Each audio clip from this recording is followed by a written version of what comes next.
Clive Holes is a professor of Arabic language and literature at the University of Oxford. And I can choose.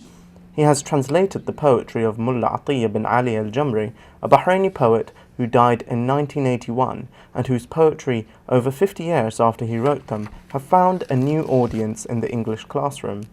His poem, The Rat and the Ship's Captain, has become popular in classes looking at other cultures. I want to have a chat. I've got a big complaint to make about a bloomin' rat.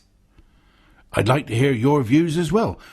Go on, don't mince your words. This rat, he thinks he owns my boat. It's simple. I mean, the story of the rat and the ship's captain is a funny story. But there's also another aspect to it, which is that it does introduce them to interesting information and views on what life's like in an Arab country. I mean, they get a lot of terrorism, bombs, wars and stuff in the media in the UK.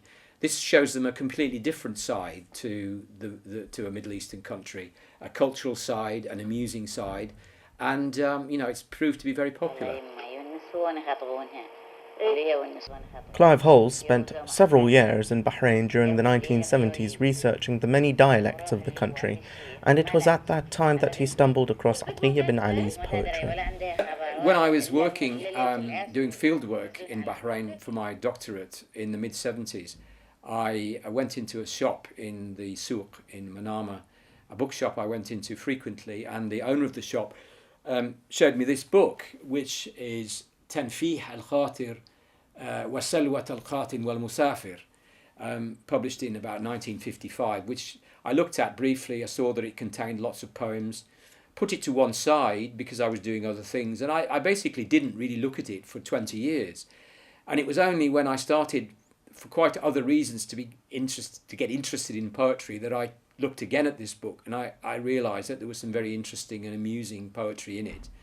And at that time I was interested in translation, and I just started to translate this stuff into English. Then singing. And Professor Clive Holes thinks there's still value to Attiya bin Ali's poetry. It represents a very clever, artful record of a time and a place which is no more, but which is still part of the identity of the people who live in Bahrain. This is a verbal culture, a very clever and artful verbal culture, and it deserves to be preserved and kept alive for future generations, I think. And when they turned their backs, I ate till I could eat no more. But now they want to throw me out. What crime did I commit? They say I've got to leave the boat. They say, get out of it. I just think Mullah Attiya is a great poet. I mean, but I found that out by pure chance. No epilogues. Rat popped his clogs. He drowned. And that was that. Ali Al-Jamri, Oxford.